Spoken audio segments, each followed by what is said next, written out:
Assalamualaikum warahmatullahi wabarakatuh. Perkenalkan, nama saya Devil Muhajir dari kelas Metode Numerikal 03 dengan NPM 2288 di 36. Pada kesempatan kali ini saya akan menjelaskan tentang conscious thinking yang selalu diajarkan oleh Pak Yadi, di mana terdapat tiga topik yang akan kita bahas di sini. Yang pertama itu what is conscious thinking, why we need conscious thinking, dan where we apply conscious thinking.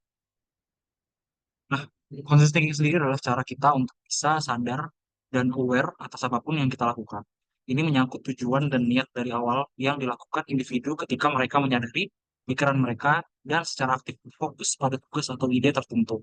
Ini melibatkan aktivitas kognitif seperti pemecahan masalah, pengambilan keputusan, perencanaan, penalaran, dan menganalisis informasi. Perlu diketahui juga dalam conscious thinking kita juga harus selalu mengaitkan Tuhan Yang Maha Esa yaitu Allah Subhanahu wa taala agar langkah-langkah dan penyelesaian masalah yang kita lakukan itu dapat diberikan keberkahan dan kemudahan. Nah, kenapa sih kita butuh conscious thinking? Terdapat empat alasan sebenarnya mengapa conscious thinking ini diperlukan dalam problem solving.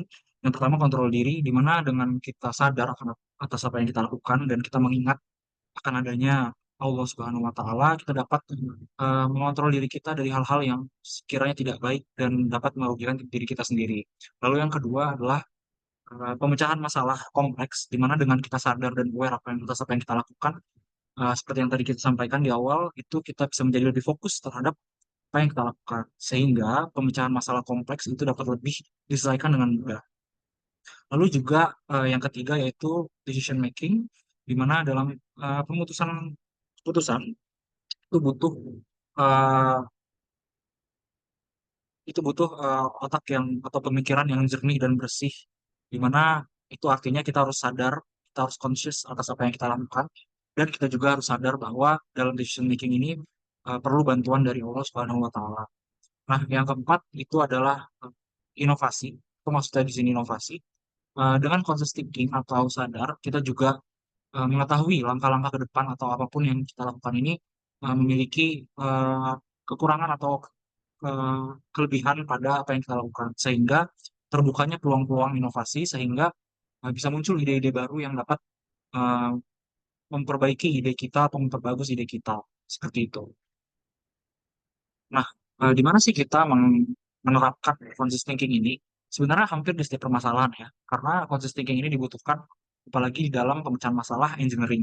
Perlu ketelitian dan niat yang kuat dalam mengawali pemecahan masalah.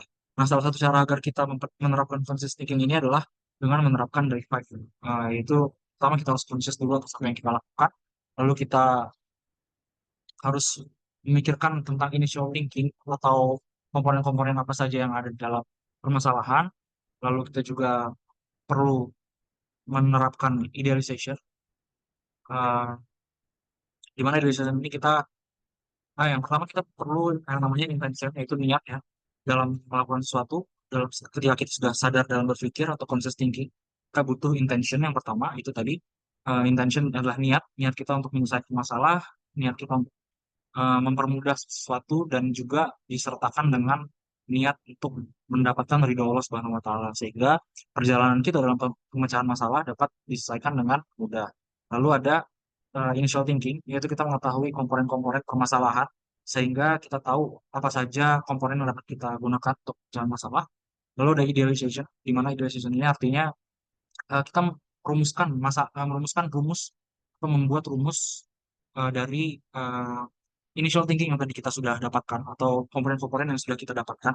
Itu kita membangun rumus dari sana sehingga dapat mempermudah permasalahan yang kita akan pecahkan.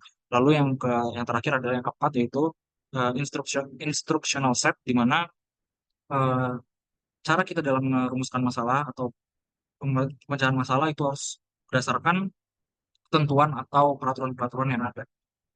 Nah, dalam metode numerikal, kita banyak sekali menemukan masalah-masalah seperti untuk menganalisis fluida pada sebuah eh, komponen atau sebuah benda yang mana sangat dibutuhkan conscious thinking dan die-five framework ini.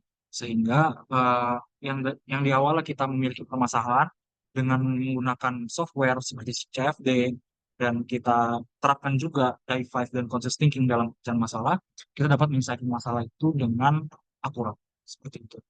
Sekian presentasi dari saya, kurang lebihnya maaf. Wassalamualaikum warahmatullahi wabarakatuh.